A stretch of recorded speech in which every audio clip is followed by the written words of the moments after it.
پیمز سانحہ آگ صرف وارڈ میں لگی تھی یا پورا نظام جل گیا تھا؟ آج صبح پیمز ہسپتال میں جو ہوا اسے صرف ایک آگ کا حادثہ کہہ کر ہم اپنی ذمہ داری پوری نہیں کر سکتے۔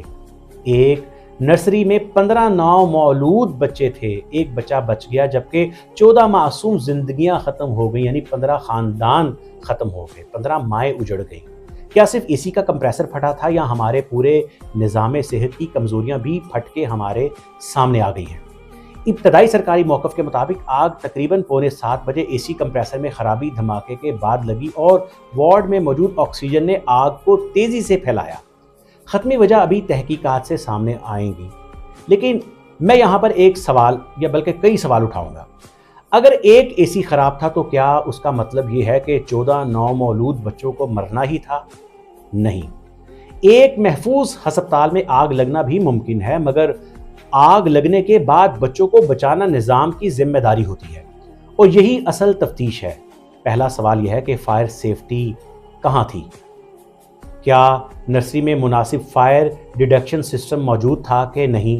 کیا سپرنکلرز جو تھے سسٹمز میں موجود فعال وہ کام کر رہا تھا کہ نہیں تھا؟ کیا ایمرجنسی ایگزسٹ قابل استعمال تھے کہ نہیں؟ کیا آکسیجن سپلائی کے لیے مخصوص فائر سیفٹی پروٹوکولز پر عمل ہو رہا تھا کہ نہیں؟ اور سب سے اہم، کیا عملے نے کبھی اس وارڈ میں عملی طور پر فائر ڈرل کی تھی کہ نہیں؟ یہ سوالات کسی ایک ڈاکٹر یا ایک نرس کو نشانہ بنانے کے لیے نہیں کیے جا رہے، بلکہ پورے انتظامی نظام سے پوچھے جانے چاہیے۔ دوسرا ایک اور سوال بھی ہے، دروازہ کھلا تھا یا بند؟ یہاں ایک انتہائی اہم تضاد سامنے آتا ہے۔ بعض والدین اور عینی شاہدین کا موقف یہ ہے کہ دروازوں اور راستوں کے حوالے سے رکاوٹیں تھیں، امدادی کارروائی کے لیے کھڑکیاں توڑنا پڑیں۔ تو دوسری جانب پیمز ہسپتال کے executive director doctor Rana Imran Sikandar کا موقف سامنے آیا ہے کہ دروازے لاکڈ نہیں بلکہ سیکیورٹی کے لیے مینڈ تھے، یعنی بچوں کی چوری جس سے روکی جا سکتی ہے۔ اب فیصلہ سوشل میڈیا نے نہیں کرنا، سی سی ٹی وی کرے گا، ڈیوٹی روسٹرز کرے گا، سیکیورٹی لوگ کرے گا اور انکوائری کرے گی۔ اگر دروازہ بند تھا تو ذمہ دار کون؟ اور اگر دروازہ کھلا تھا تو پھر ریسکیو اتنا مشکل کیوں ہوا؟ تیسرا سوال بھی ہے، آگ کے وقت ڈاکٹر، نرس اور متعلقہ عملہ کہاں تھا؟ والدین کے کچھ بیانات میں عملے کی عدم موجودگی کے سنگین الزامات سامنے آئے ہیں، جبکہ حکومتی موقف اس کی تردید کرتا ہے۔ لہٰذا میں کسی ڈاکٹر کو ابھی مجرم قرار نہیں دے سکتا، میرے پاس یہ اختیار نہیں ہے، لیکن میں سوال اٹھا رہا ہوں۔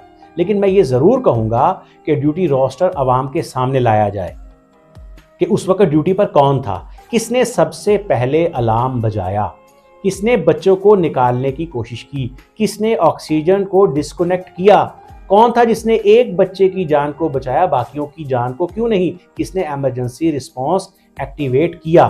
یہ سوال ہیں آپ سے۔ اور ایک بچہ کیسے بچایا گیا؟ یہ سوالات جواب چاہتے ہیں۔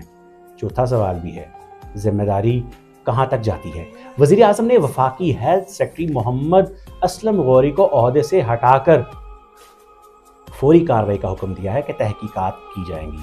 وفاقی وزیر صحت مصطفیٰ کمال نے بھی کہا ہے کہ جس کی ذمہ داری بنتی ہے اور جس نے ذمہ داری پوری نہیں کی اسے جواب دینا ہوگا، لیکن صرف ایک سیکرٹری کو ہٹانا کیا کافی ہے؟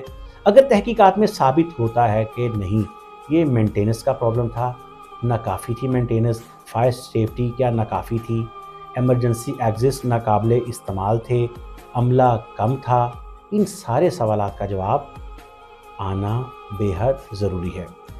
یا پہلے سے موجود شکایات کو نظر انداز کیا گیا تو پھر ذمہ داری کمانڈ چین کی بنے گی جہاں غفلت ہوئی۔ اس میں متعلقہ انتظامی افسران، فیسلٹی مینجمنٹ، سیفٹی ذمہ داران، اور جہاں ثبوت ہو وہاں متعلقہ طبی عملہ بھی شامل ہونا چاہیے۔ اور یہاں ایک تلخ حقیقت بھی دیکھنی ہوگی، وہ کیا ہے بھلا؟ کہ پیمز کے بارے میں پہلے بھی سٹاف اور انتظامی مسائل سامنے آ چکے ہیں۔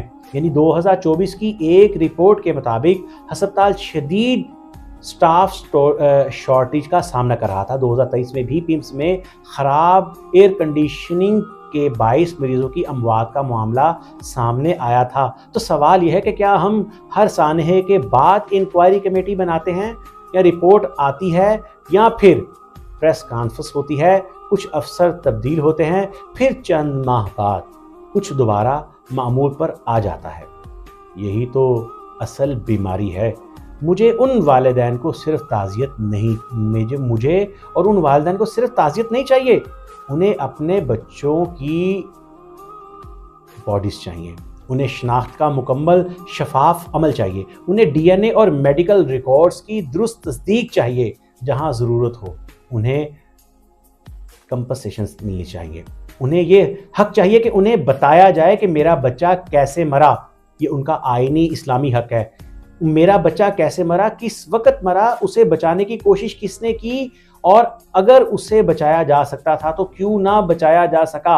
اور ریاست کی اصل ذمہ داری صرف آج کے 14 خاندان نہیں، کل کے ہر بچے کی حفاظت ہے۔ اس لیے میری تجویز بہت واضح ہے، ہر سرکاری ہسپتال کے اندر NICU ICU بچوں کے وارڈ اور میٹرنٹی وارڈز کا فوری انڈیپینڈنٹ فائر سیفٹی آڈٹ کیا جائے، ایمرجنسی ایگزسٹ کی فزیکل انسپیکشنز کی جائے، فائر ڈرلز کو لازمی ریہرسل کے طور پر پرفارم کیا جائے، CCTV فوٹیجز محفوظ کی جانی چاہیے، ڈیوٹی روسٹرز پبلک اکاؤنٹیبلٹی کے لیے محفوظ رکھے جائیں، اور حساس وارڈ میں 24 گھنٹے ٹرینڈ ایمرجنسی رسپانس سٹاف ہونے چاہیے۔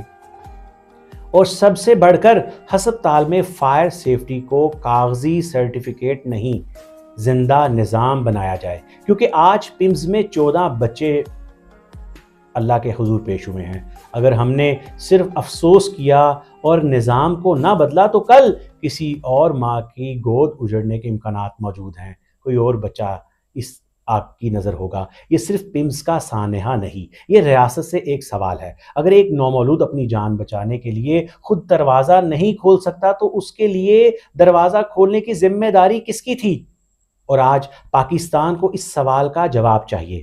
صرف پریس کانفرنس سے بات نہیں بنے گی، صرف انکوائری سے بات نہیں بنے گی، صرف معطلی حل نہیں ہے، نتیجہ چاہیے، ذمہ دار کا تعین ہونا چاہیے، اور ایسا نظام چاہیے جس نظام میں اگلی نرسری آگ لگنے کے بعد نہیں، آگ لگنے سے پہلے محفوظ ہونی چاہیے۔ اور اللہ ان معصوم بچوں کے والدین کو صبر دے، وہ بچے تو جنت میں ہیں، اور ریاست کو اتنی توفیق دے، حکومت کو اتنی توفیق دے کہ یہ 14 زندگیاں صرف ایک خبر بن کر نہ رہ جائیں، بلکہ پاکستان کے ہسپتالوں کے نظام کی اصلاح کا نقطۂ آغاز بن جائیں۔ پاکستان زندہ باد، اسلام پائندہ باد۔